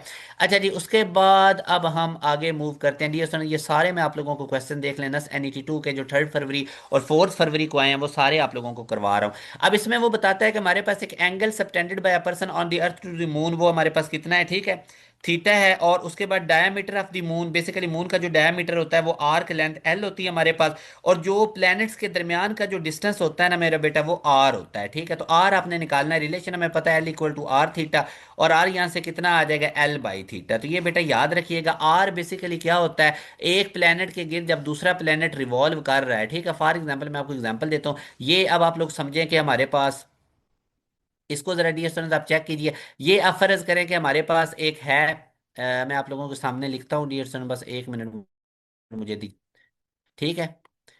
दो प्लैनेट्स के दरमियान का जो डिस्टेंस है ना, फॉर एग्जांपल ये हमारे पास अर्थ है, ये मून है और ये अर्थ है, ठीक है। अब मून हमें पता है कि अर्थ के गिर्द इस तरह रोटेट कर रहा है, तो दो प्लैनेट्स के दरमियान का डिस्टेंस आर होता है, ठीक है। तो यही उसने हमसे पूछा हुआ था।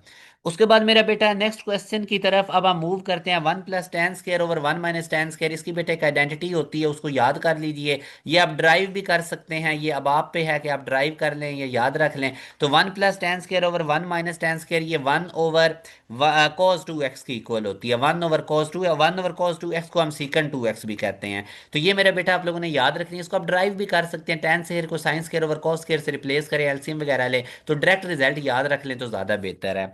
उसके बाद जी आगे हमारे पास नेक्स्ट क्वेश्चन आ जाता है, फाइंड डायरेक्ट्रिसेस एंड फोकाई। तो आप लोगों के पास इक्वेशन गिवन है, और ये किसकी इक्वेशन है बड़ा, एलिप्स की। कैसे मुझे पता चला, क्योंकि दरमियान में क्या आ रहा है, प्लस आ रहा है, ठीक है। तो ये अब एलिप्स भी कौन सी है, इसमें अब आप इसका डायरेक्ट से फोकाई निकालना है, तो बड़ा डिनोमिनेटर देखना होता है आपने, बड़ा डिनोमिनेटर। अब अगर अब आप देखेंगे ना, तो 16 9 से बड़ा है, तो बड़ा डिनोमिनेटर वाई के नीचे है, तो इसका मतलब ये हमारे पास वर्टिकल एलिप्स है। यहां से हमें क्या पता चल गया कि ये कौन सी एलिप्स है, वर्टिकल एलिप्स। एलिप्स की क्या पहचान होती है, दरमियान में प्लस आता है, और उसके बाद अगर बड़ा डिनोमिनेटर वाई के नीचे है तो फिर वो वर्टिकल एलिप्स हो जाएगी, ठीक है। यहां से अब डियर स्टूडेंट जो हमारे पास अब बेसिकली जो बड़ा डिनोमिनेटर होता है ना, ये ए स्केयर होता है। तो ए स्केयर मेरे पास कितना आ जाएगा 16, और यहाँ से बी स्केयर मेरे पास कितना आ जाएगा 9। तो ए मेरे पास आ गया 4 और बी मेरे पास आ गया 3। ए मेरे पास कितना आ गया 4 और बी मेरे पास कितना आ गया 3।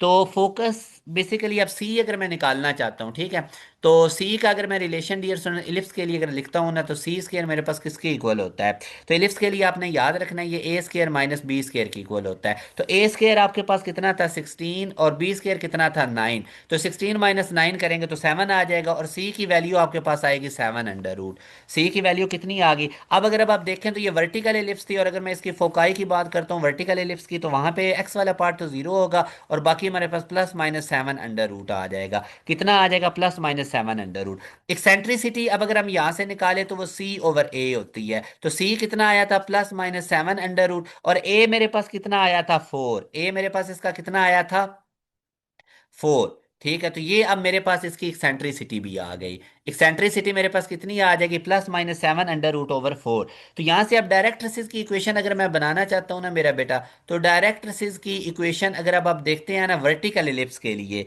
डायरेक्ट्रिसिस की इक्वेशन फॉर वर्टिकल एलिप्स तो वो क्या होती है, तो वर्टिकल एलिप्स के लिए जो डायरेक्ट्रिसिस की इक्वेशन है वो y = +- a/e होती है, ठीक है। तो y = +- a/e, ये सारे मैंने फार्मूलाज करवाए हुए हैं। अगर आप इलिप्स वन शॉट बाय पास एजुकेशन सिस्टम यूट्यूब पे लिखेंगे तो मेरा लेक्चर आ जाएगा, वो आप करेंगे तो आपको हो जाएगा। तो यहाँ से अब डियर स्टूडेंट अगर अब आप देखते हैं ना, तो +- a मेरे पास कितना गिवन है 4, और उसके बाद एक्सेंट्रिसिटी मैंने कितनी निकाली है 7 अंडर रूट/4, वो ऊपर अभी निकली हुई है 7 अंडर रूट/4। तो ये बटे का बटा 4 ऊपर जाके मल्टीप्लाई हो जाएगा, तो ये बन जाएगी +- 16/7 अंडर रूट। तो ये हमारे पास इसकी आ जाएगी इस तरह से। अब वो आपसे जो उसने डायरेक्ट से पूछा था या फोकाई पूछा था, तो मैंने आपको बता दिया है कि हमने इसको किस तरह से करना है। आगे मेरा बेटा वो पूछ रहा find the radius of the circle. तो इसका मेरा बेटा आप लोगों ने ना बड़ा केयरफुली देखना होता। अब ये जो क्वेश्चन गिवन है ये तो सर्कल की इक्वेशन ही नहीं है, तो इट्स नॉट अ सर्कल। मैंने आपको बताया था कि सर्कल की इक्वेशन में x square and y square के जो कोफिशिएंट हैं वो सेम होते हैं, जबकि अगर इस क्वेश्चन में आप देखते हैं हैं तो एक्स स्क्वायर का कोफिशिएंट 1 है और वाई स्क्वायर का कोफिशिएंट 3 है, तो ये तो सेम है ही नहीं हमारे पास। इसी तरह अब इधर वो कह रहा है कि which of the following are irrational, तो पाए इररेशनल है, ऊपर अंडर रूट ये भी इररेशनल ही है। अब 3/27, तो इसकी जब मैं कटिंग करूंगा तो ये 1/9 बनेगा और ये 1/3, तो जिसका पूरा पूरा रूट आ जाए वो रैशनल होता है, तो ये वाला नंबर तो बन गया जी रैशनल। उसके बाद 7 अंडर रूट ये भी हमारे पास क्या है, इररेशनल। साइन 90 ये 1 है, ठीक है। तो अब अगर अब आप देखेंगे ना तो 1 3 ठीक है। पाई अंडर रूट भी इररेशनल है और ये 7 अंडर रूट भी इररेशनल है, ठीक है। तो ये 1 3 दोनों इसके राइट आंसर है। ये वाला अब अगर डियर स्टूडेंट क्वेश्चन देखते हैं ना, जिसमें वो आपको बता रहा है कि साइन थीटा इक्वल है -0.3 के, तो ये किस क्वाड्रेंट में, अब आप खुद ही देख लीजिए। फर्स्ट और सेकंड क्वाड्रेंट में साइन पॉजिटिव होता है, थर्ड और फोर्थ क्वाड्रेंट में नेगेटिव होता है, तो ये थर्ड में है या फोर्थ के अंदर है। उसके बाद आगे अब हमें वो कहता है द फंक्शन एफ एक्स, ये वाला फंक्शन कहता है कि स्टेशनरी किसके ऊपर है। तो स्टेशनरी पॉइंट निकालने के लिए ना फर्स्ट डेरिवेटिव को जीरो के इक्वल पुट करना होता है। स्टेशनरी पॉइंट निकालने के लिए आप लोगों ने फर्स्ट डेरिवेटिव को किसके इक्वल पुट करना होता है, जीरो के। तो इसका पहले डेरिवेटिव निकालिए, ये 4x बन जाएगा +3 इक्वल टू जीरो, और x की वैल्यू हमारे पास कितनी आ जाएगी, -3/4। एक्स की वैल्यू कितनी आ जाएगी, और इसको हम क्या कहते हैं, -0.75 भी कहते हैं, ठीक है मेरा बच्चा। उसके बाद अब आगे वो हमें कहता है कि y ये वाला गिवन है, find the value of d y, x 1 है और डी एक्स हमारे पास कितना है, 0.6 है। तो ये वाला क्वेश्चन भी अब आप देखिए, मैं इसका जरा डेरिवेटिव लेता हूँ। y हमारे पास है x⁻1/3, तो यहाँ से इसका मैं डेरिवेटिव लूंगा, dy/dx, ये 1/3 पावर पहले आ जाएगी, इसकी 1/3 पावर में से एक माइनस करेंगे, ठीक है। तो इसको अब आप सॉल्व कीजिए, dy को इधर ही रहने देते हैं, ये थोड़ा सा बेटा मैं, तो यहाँ से अब अगर अब आप देखेंगे तो मैं डी वाई को इधर ही रहने देता हूँ, ठीक है। ये थोड़ा सा भी इसको मैं ज़रा चेक कर, तो अभी यहाँ से मैं अब आपको करवाता हूँ, डी वाई मेरा बेटा इधर ही रहने दीजिए। और आगे अब अगर अब आप देखेंगे तो ये 1/3 -1 करते हैं तो क्या बनता है, इसमें अब अगर अब आप देखेंगे तो 3 आ गया, और ये 1 - 3 बनेगा, तो -2/3। तो एक्स की पावर -2/3 और नीचे क्या है हमारे पास 3, ठीक है। और ये डी एक्स इधर आके मल्टीप्लाई हो गया, डी एक्स हमारे पास इधर जाके क्या हो जाएगा मेरा बेटा, मल्टीप्लाई, ठीक है। तो ये नीचे आ जाएगी पावर, इसकी पावर को नीचे भेज दीजिए तो ये आपको फुल क्लियर हो जाएगा। डी वाई को इधर ही रहने दें आप लोग, और ये 1/3, एक्स की पावर जो -2/3 है ये +2/3 हो जाएगी, और साथ डी एक्स। अब इनको आप लोग मल्टीप्लाई कर लीजिए और आंसर निकल आ जाएगा। तो डी वाई 1/3, एक्स कितना था 1, एक्स की वैल्यू 1 थी ना, और डी एक्स की वैल्यू कितनी गिवन है वो भी आप देख लें। तो 1 की पावर तो जो मर्जी हो बेटा वो 1 ही रहता है, ठीक है। और डी एक्स की वैल्यू थी 0.6, तो अब आप देखेंगे तो 1 की पावर 2/3 1 ही आ जाएगा, तो ये आ जाएगा 1/3 मल्टीप्लाई बाय 0.6, तो ये आ जाएगा 0.2 आंसर, ठीक है।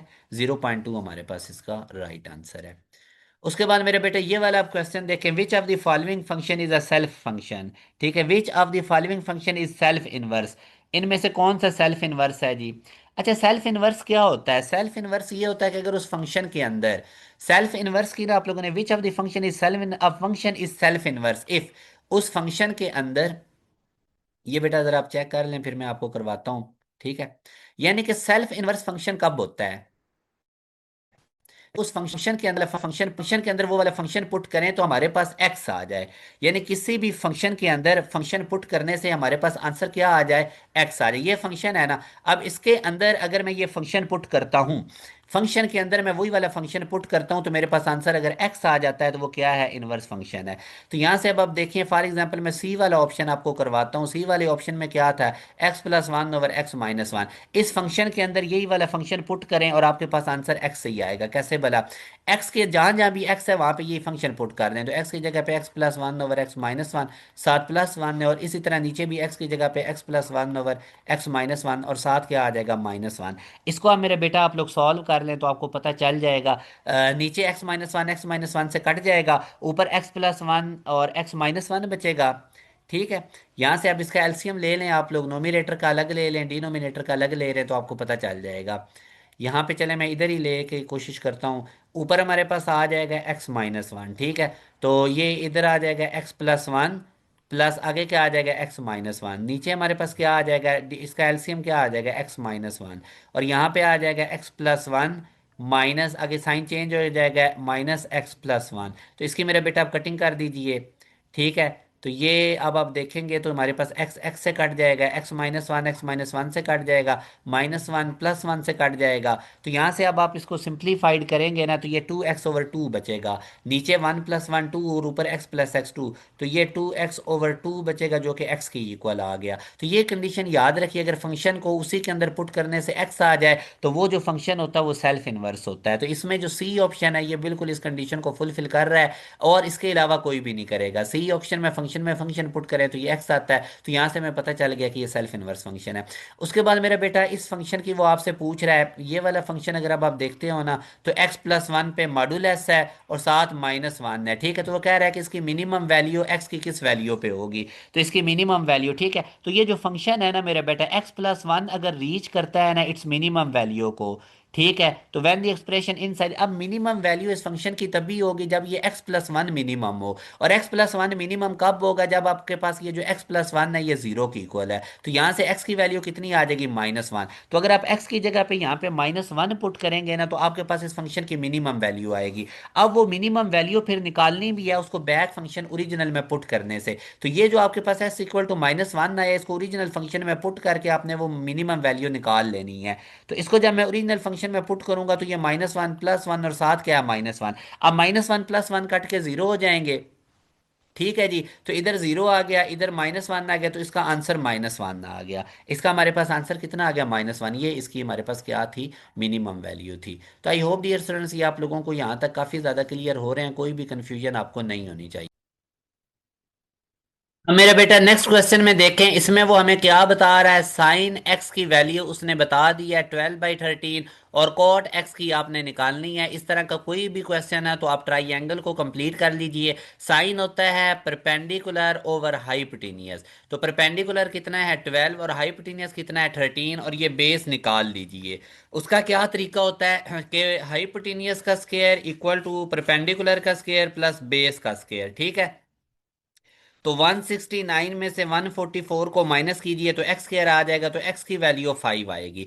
यहां से हमें पता चल गया कि ये वाली साइड 5 है। अब बेटा कॉट के लिए टैन बच्चों को पता होता है, तो टैन एक्स हमारे पास क्या होता है, perpendicular over base, perpendicular over base, जो कि 5 आया। तो कॉट एक्स कितना आ जाएगा, इसका रेसिप्रोकल होता है, तो वो कितना आ जाएगा, 5/12। ठीक है, हो गया ये वाला भी क्लियर। अब इसके बाद डियर स्टूडेंट्स ये वाला क्वेश्चन है कि हमारे पास ये एक इक्वेशन गिवन है, तो when will be the equation of parabola. तो पैराबोला में मैंने आपको बताया हुआ है कि वन क्वाड्रेटिक वेरिएबल होता है, ठीक है। एक में क्वाड्रेटिक होनी चाहिए, तो या तो आइदर ए को जीरो कर देना चाहिए और बी जीरो, दोनों जीरो नहीं होंगे, नॉट बोथ, ठीक है। इनमें से कोई एक जीरो होगा तो हमारे पास ये पैराबोला की इक्वेशन बनेगी। ठीक है मेरे बेटा। The area bounded by the curve, ये कर्व है जी, इससे area bounded by the curve हमने निकालना है। तो इसका ना मैं आपको शॉर्टकट भी बताता हूँ, इस तरह का क्वेश्चन आ जाए तो पास एजुकेशन का शॉर्टकट क्या कहता है, पास शॉर्टकट।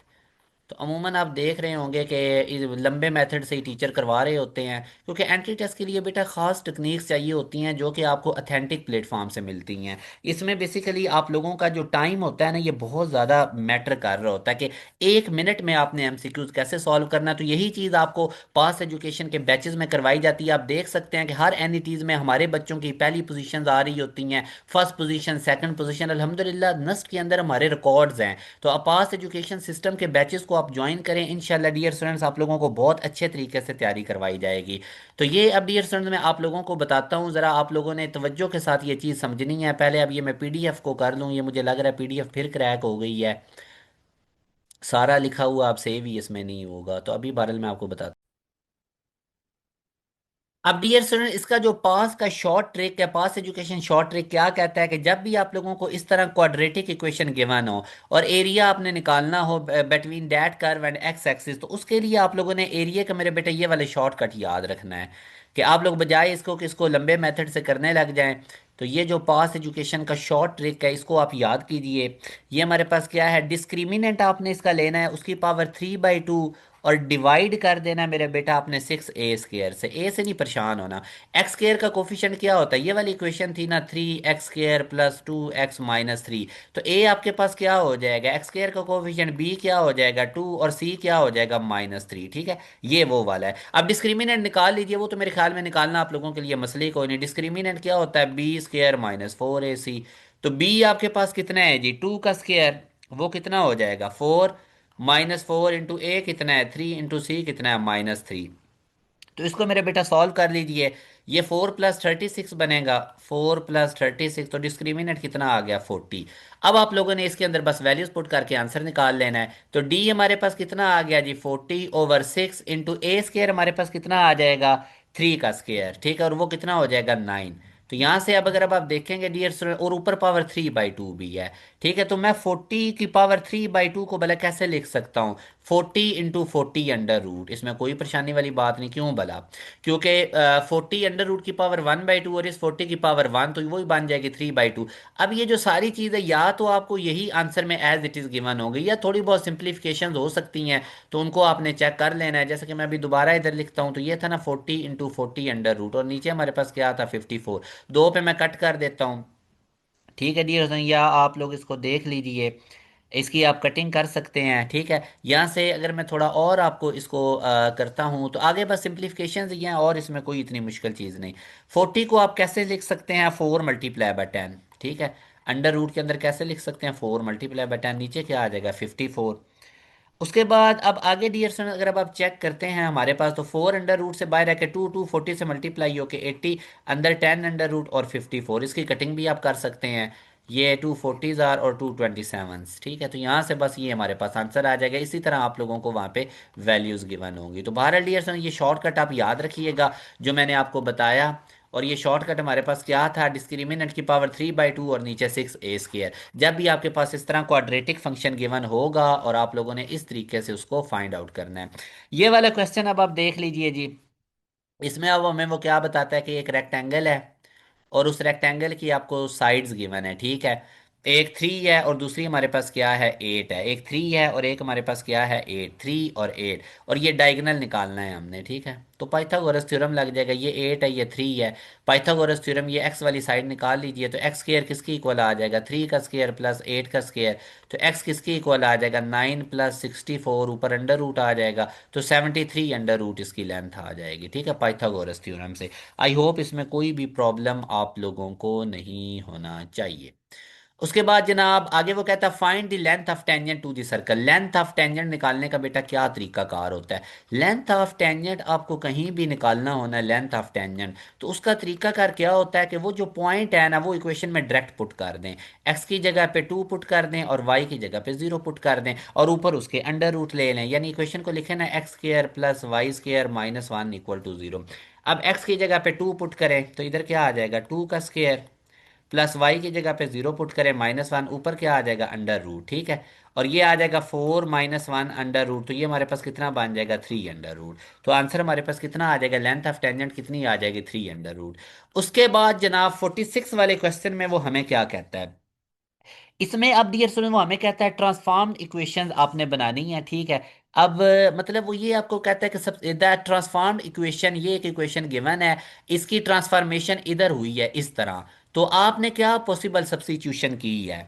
तो मैं जो ये क्वेश्चन गिवन है ना अगर आपके सामने लिखूं x² + 4x + 2y = 5, ये मेरे पास ये इक्वेशन गिवन है। ठीक है, तो यहाँ से अब डियर मैं अगर इसका स्क्वायर कंप्लीट कर लेता हूँ, इसका मैं क्या कंप्लीट, मैं दोनों तरफ 4 ऐड कर देता हूँ, x² + 4x, इसके अंदर भी 4 ऐड कर देता हूँ। ठीक है, और साथ हमारे पास क्या है +2y, और दूसरी तरफ भी मैं क्या ऐड कर देता हूँ 4, दूसरी तरफ भी मैं क्या ऐड कर देता हूँ 4, तो ये x + 4 ये क्या बन जाएगा x + 2 होल स्क्वायर। ठीक है, और साथ क्या है 2y, और इधर क्या बन जाएगा 9। यहां तक डियर स्टूडेंट्स हो गया क्लियर। अब आपको जो चीज गिवन है, आप लोगों को जो इक्वेशन गिवन है उसको गौर करें, x² + 2y² = 9। तो अगर मैं लिखूं तो यहां पे मेरे पास क्या बन जाएगा x², ये क्या हमारे पास है डियर स्टूडेंट x² प्लस आगे ये 2y ठीक है, एक्स स्क्र प्लस 2 y = 9। तो आप देख लीजिए कि कैपिटल एक्स जो है उसको रिप्लेस किया हुआ है x+2 से, और y जो है वो y के इक्वल ही है। ठीक है, तो यहाँ से अब आप लोगों को इसकी रिप्लेसमेंट पता चल चुकी है कि हमारे पास जो कैपिटल y है वो स्मॉल y की इक्वल है, और जो कैपिटल x है x+2 से। तो ये बेसिकली हमारे पास सब्स्टिट्यूशन हमें पता चल गई हैं कि x और y की किससे हुई हुई है। इस तरह से हमने इसको डील करना था। ये भी बड़ा सिंपल सा क्वेश्चन है। 1/k है ना, और इसकी समीशन क्या है 1 से 5 तक। तो इसको पहले लिख लें 1/1, फिर लिख लें 1/2, फिर लिख लें 1/3, फिर लिख लें 1/4, फिर लिख लें 1/5। तो यहाँ से मेरे बेटा बस इसका एलसीएम ले लेना है आप लोगों ने, इसका एलसीएम लेके इसको सॉल्व करके आंसर निकाल लेना है, हो जाएगा ये वाला। उसके बाद जनाब ये वाला क्वेश्चन अब आप देखिए, इसमें वो कहता है 10 डिग्री × 15 मिनट, इसमें कितने रेडियंस हैं। तो ये मैंने आपको प्रीवियस भी अभी क्वेश्चंस करवाया था। 10 डिग्री प्लस 15 मिनट को भी 60 से डिवाइड कर दें, ये सारा आंसर किस में चला जाएगा, डिग्री में, और उसके बाद उसको रेडियन में कन्वर्ट कर लें। तो ये बन जाएगा 10 + 1/4, ये सारा डिग्री में है। इसका आप एलसीएम ले लें तो ये हमारे पास बन जाएगा जनाब 41/4 डिग्री। ठीक है, इस तरह आगे बस अब इस डिग्री को रेडियन में करें, वो पाई/180, वो आगे पाई रेडियन किसके इक्वल होता है। ठीक है, पाई रेडियन हमारे पास होता है जी 180 डिग्री के। तो हमने डिग्री से रेडियन में जाना है, तो 1 डिग्री किसके इक्वल आ जाएगा, 1 डिग्री अगर अब आप देखेंगे तो पाई/180 रेडियन। तो ये इतने डिग्री किसके इक्वल होगा, 41/4 के। तो ये जो 41/4 डिग्री है, अगर आप इसको मल्टीप्लाई कर देते हैं पाई/180 से, तो ये सारा आंसर रेडियन में आ जाएगा। तो ये मेरा बेटा आप लोगों के साथ जो 3 फरवरी और 4 फरवरी के क्वेश्चंस थे सारे मैंने आप लोगों को करवाए हैं। इसके साथ डियर स्टूडेंट्स इंपॉर्टेंट अनाउंसमेंट ये है कि अभी तक अगर आप लोगों का नस्ट NET 1 या 2 अच्छा नहीं हुआ, तो नस्ट NET 3 और 4 प्रिपरेशन के लिए अभी अभी बिल्कुल हमने अपना सुपर प्रीमियम बैच शुरू किया है। लाजमी तौर पे इसको ज्वाइन कीजिए डियर स्टूडेंट। हमारा वाहिद इंस्टीट्यूट है जहां पे डेली बेसिस पे स्केड्यूल के साथ आपको लाइव क्लासेस मिलती हैं डेली बेसिस पे। पूरे पाकिस्तान में सबसे कम प्राइस हमारी है और सबसे ज्यादा हाई क्वालिटी पास एजुकेशन प्रोवाइड करता है। डेली बेसिस पे रात 7 PM से लेके 11 PM तक हमारी लाइव क्लासेस होती हैं। डेली की लाइव क्लासेस की रिकॉर्डिंग उसी वक्त हमारे पोर्टल में अपलोड हो जाती है। डियर स्टूडेंट्स, हमारे बैचेस के अंदर आपको बहुत ज्यादा फीचर्स मिलते हैं। अगर ये 2 से 2.5 मंथ आप हमारे बैच के अंदर लगाएंगे तो इंशाल्लाह आप लोगों को आपकी ड्रीम यूनिवर्सिटी में एडमिशन मिलेगा। अल्हम्दुलिल्लाह हर टॉप रैंक यूनिवर्सिटी में हमारे बैचेस के बच्चे टॉप कर रहे होते हैं। ना सिर्फ टॉप कर रहे होते हैं बल्कि टॉप पोजीशंस और 90% सीट्स हमारे बच्चे ले रहे होते हैं। हर नस्ट एनिटीज में हमारे बच्चों की टॉप पोजीशंस होती हैं। इसके साथ डियर स्टूडेंट यूईटी का टेस्ट देख लें, प्यास का, जीकी, फास्ट, जितनी भी टॉप रैंक यूनिवर्सिटीज हैं तमाम के अंदर अल्हम्दुलिल्लाह हमारे बैचेस के बच्चे टॉप करते हैं। ये देख सकते हैं ये बच्चा हमारा टॉपर है, इसके 171 मार्क्स, इस बच्चे के 169 मार्क्स, नीचे लाइन लगी हुई है 166, 164। तो आप लोग भी अगर इस तरह टॉपर बनना चाहते हैं तो हमारे इस टॉपर बैच का हिस्सा बनिए। इस बैच में इनरोलमेंट की डेडलाइन डियर स्टूडेंट 5 फेब है। अभी आप देख सकते हैं कि आज 4 फेब को मैंने ये वीडियो बनाई है, तो लाजमी तौर पर इस बैच का हिस्सा बनिए। कैसे आपने बैच ज्वाइन करना है, ये हमारा ऑफिशियल व्हाट्सएप नंबर है 0304 0666000। इस पर व्हाट्सएप करके आप हमारे न्यू बैच में अपनी इनरोलमेंट ले सकते हैं। डियर स्टूडेंट्स, आप चेक कर सकते हैं कि ये हमारा ऑफिशियल व्हाट्सएप नंबर है, लाजमी तौर पे इसको कांटेक्ट कीजिए। और बैच के अंदर चंद सीट्स रह चुकी हैं, आज ही अपनी सीट को रिजर्व कीजिए। अपना ख्याल रखिएगा, दुआ में याद रखिएगा। अल्लाह हाफिज।